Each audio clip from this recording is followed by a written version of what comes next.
হেফাজতের সময় যে যা কিছু হয়েছে মাস্টার প্ল্যানার কে জিয়াউল হাসান। তখন সে বলে স্যার সবকিছু 100% প্রুফ, আমি এটা অপারেশন প্ল্যান করেছি এবং এই অপারেশন শেষে রাত 3টার দিকে বিডিআর বিজিবি হেডকোয়ার্টার পিলখানা থেকে হেডলাইট বন্ধ করে 3টা ট্রাক সেখানে এসেছিল।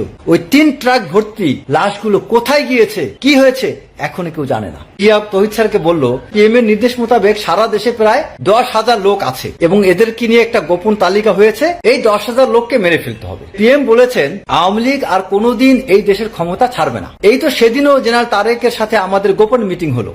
তখন জিয়া বলল স্যার 10,000-এর মধ্যে 6,000 লোক হবে বিএনপির, 2,000 লোক হবে জামাতের, 2,000 লোক হবে আওয়ামী লীগের এবং 400 তো অন্য দলের হবে বাকিরা। তখন কর্নেল তৌহিদ জিজ্ঞেস করলো কেন এদেরকে তোমার হত্যা করতে হবে? এদেরকে শেষ করে দিলে শেখ হাসিনাকে আগামী 50 বছরের মধ্যে এই দেশে কেউ কিছু করতে পারবে না। তখন কর্নেল তৌহিদ তাকে জিজ্ঞাসা করলো তুমি এত লোক কিভাবে মারবে, কে মারবে? তখন জিয়া উত্তর দিল স্যার এদেরকে প্রধানমন্ত্রী অনুমতি দিয়েছেন, এদের সবাইকে আমি র্যাব দিয়ে মারবো, র্যাবের অপারেশন চালাতে পারবো এবং পিএম স্যার আর কাউকে আমার জবাবদিহি করতে হবে না। কর্নেল তৌহিদ তাকে বলল যে জিয়া আমরা সবাই পাপী, তবে তোমার পাপ অন্যদের তুলনায় অনেক বেশি। হঠাৎ করে কর্নেল তৌহিদের কাছে ওই জিয়ার সাথে যে কমান্ডোরা ছিল ওই কমান্ডোদের মধ্যে কিছু কমান্ডো কর্নেল তৌহিদের বিশ্বস্ত ছিল। তাদের মধ্যে কেউ একজন কর্নেল তৌহিদকে ফোন করে জানাইলো স্যার জিয়া স্যার যে প্ল্যান করছে এই প্ল্যানে প্রচুর লোক মারা যাবে, আপনি একটু জিয়া স্যারকে বুঝান।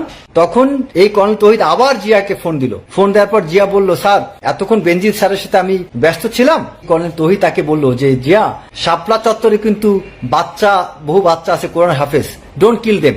আমার মনের সন্দেহ হাসিনা তোমার অপারেশন অর্ডারের বাইরে হয়তো এই গোপালী বেনজিরদেরকে তার গোপন অর্ডার দিয়েছে। আমরা আর্মি লোক হলাম গাধা, পলিটিক্যাল লিডাররা তাদের গোপন কথা পুলিশকে বলে, আর্মিকে বলে না। কর্নেল তৌহিদ জিয়াকে বললেন। সবাইকে আসসালামু আলাইকুম।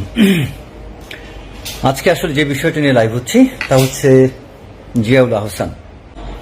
এই জিয়াউল আহসান আসলে কে? Who is this Ziaul Ahsan? তার সম্পর্কে জাস্ট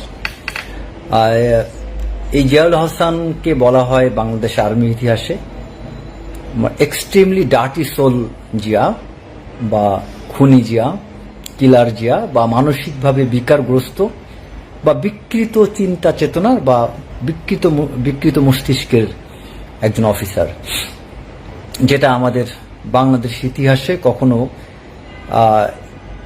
এতটা জঘন্য অফিসার কেউ ছিল না।